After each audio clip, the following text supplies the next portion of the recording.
who have gone into Libya, that they want to get rid of Gaddafi and install people who are more favourable to the European Union so that European companies can control the oil reserves. Let's have a listen to exactly what Mr. Putin had to say.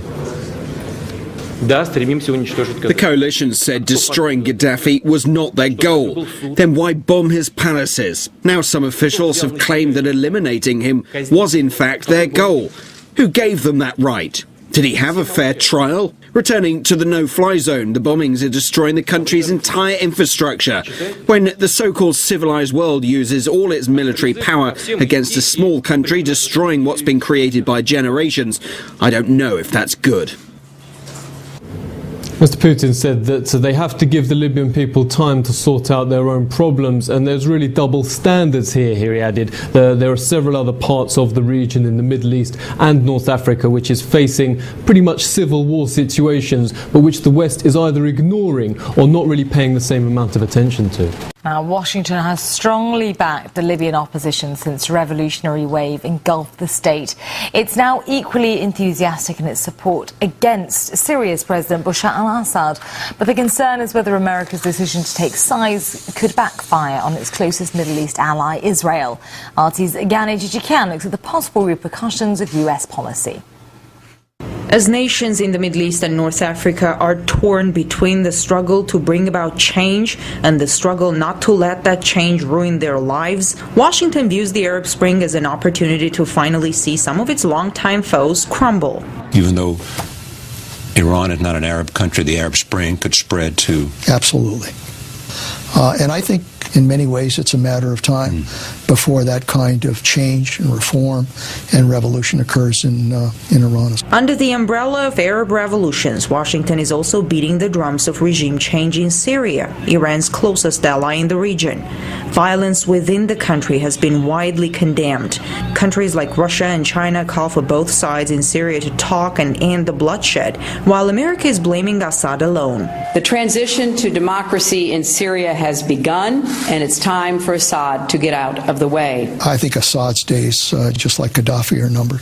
Let's hope that Bashar Assad is next in line. They've overthrown Gaddafi. They're going to have a proxy or client government in Tripoli. The next step is Syria. They want to overthrow Syria next, to take advantage of any movement that exists in Syria to overthrow the Assad government. Not to have a more democratic government, a more humane government, but a government that is allied with the United States. And after Syria, the next target will be Iran itself. Watching regimes go down one by one, American politicians are filled with new hopes and aspirations. Some went as far as to predict the Arab Spring would spread all across the world. What this is all about is the Arab Spring, and Bashar Assad is next. And even places like China and Russia and other places, they are very uneasy. This is about people aspiring for freedom, and that's what the Libyan people have just achieved. It's wishful thinking on the part of John McCain, but it speaks volumes to where the real orientation is in Washington, not just to the Republicans, but the Democrats too. So they would like to overthrow the government in China. They would like to overthrow the government in Russia. They would like to overthrow the government in Venezuela and Cuba, or wherever people are independent of the dictates of Washington. But when it comes to Syria and Iran, Washington doesn't seem to be just fantasizing about revolutions. It actively fosters the process by pledging support for anti-government movements there.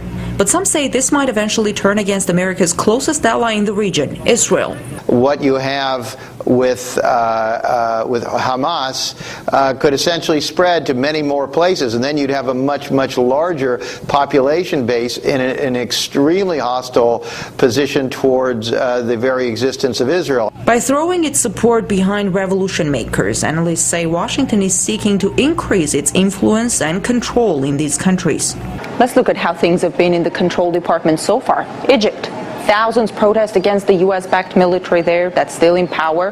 Last week, Egyptians stormed the Israeli embassy, enraged by the killing of 5 Egyptian border guards. In Libya, a Washington-supported leadership is taking over, but the country is at risk of plunging into tribal war. Syria, the opposition includes those with radical agendas. So the aftermath of the so-called Arab Spring remains very murky and difficult.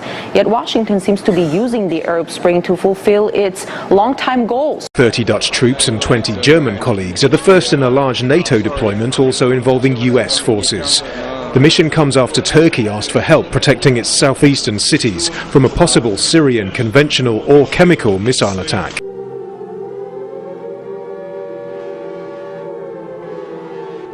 Iran could attack the United States in a much more fearsome way. New York could eventually be on Iran's hit list. U.S. media reports desperate new pleas come out of the country. The oppressors and the oppressed, stop the killing. Echoing Washington's repeated warnings. It could well carry out the attack. American officials have labeled Syria and Iran as grave threats to global security. However, former U.S. Attorney General Ramsey Clark says the biggest threat to world peace is his own country's military and foreign policy. In an exclusive interview with RT, the lawyer and activist says America's next catastrophic mistake will likely be a war with Iran. My impression is that Israel is pressing for an assault before the election, and that the Obama administration is resisting that without favoring Iran in any way, but simply as a domestic political matter. Well, the U.S. can't really afford to get involved in another war, can it? Well, I hope not. But that's not the way it works. I mean, you do crazy things, and that's why the world's such a mess. If Israel strikes, and there's retaliation, that the United States will intervene. And I don't think it's Obama's choice, but I think he thinks that if he doesn't act with Israel, that it'll be too costly in the election, and he'll do it. You have to see the American system to know this, or to really understand it fully. If he loses this election, he's a failed president. All of his major decisions will be primarily affected by how they impact on the coming election. Because if he loses that election, anything he accomplished, and he accomplished a few things, health care and things like that, are better than they were. They're far from ideal, and far from what, if he has the Congress in a second session, he could do. But he struggled against enormous pressures. The Pentagon's ability, I mean, I've watched presidents President Johnson was one of them. Those guys come in from the Pentagon, you just think, my God, they know everything, I don't know nothing. With respect to Syria, while speaking to the United Nations Security Council, the Syrian ambassador reportedly quoted a statement that you said nearly 22 years ago. He said, quote, "The UN, which was established to prevent the encouragement of war, has become itself a tool for war." How do you perceive the circumstances surrounding Syria right now, and the U.S. and European actions and campaign for some type of intervention? Well, Syria's under extreme international and to some degree domestic pressure and violence for only one reason. And it's the same reason that gave us Iraq and Afghanistan and Libya. Syria is a part of the effort to eliminate every independent Arab government, independent of U.S. control. You think that's the goal? It's not humanitarian reasons. Oh my God, no, I mean, it's geopolitical. Russia accused Libya of training the Syrian militia currently fighting government forces.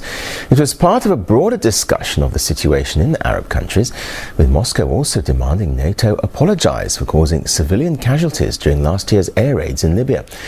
RT's Marina Portnaya has been following the meeting in New York.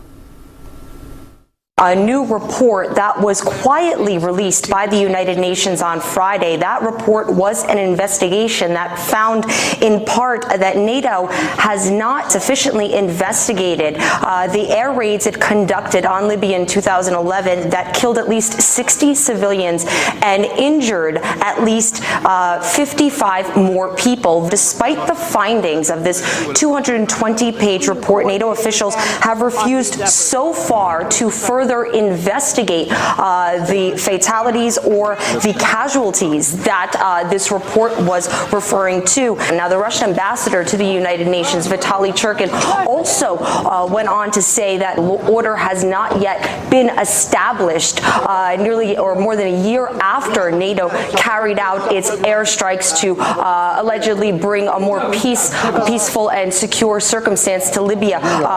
The situation is still very dangerous. We have expressed concern about the uncontrolled proliferation of Libyan arms in the region. However, it is not just the weapons that are going abroad. We have received information that in Libya, with the support from the authorities, there is a special training center for the Syrian revolutionaries, and that people are sent to Syria to attack the legal government. This is completely unacceptable according to all legal basis. This activity undermines the stability in the Middle East. We think that Al-Qaeda is in Syria, and therefore there is an issue. Is transporting the revolution now turning into transporting of terrorism? In the aftermath of what happened in Libya 1 year later, the situation on the ground, many critics say, is not safer by any means. In Syria, we're now seeing a situation where the Arab League is calling for a halt to violence and the beginning of dialogue, and Western countries and the capitals of some countries of the region are making calls to the contrary, expressly recommending the opposition hold no talks with the Assad regime. It looks like a political provocation on an international scale. Yes, violence has to be stopped, but this demand has to be addressed to the authorities and the armed groups in the Syrian opposition.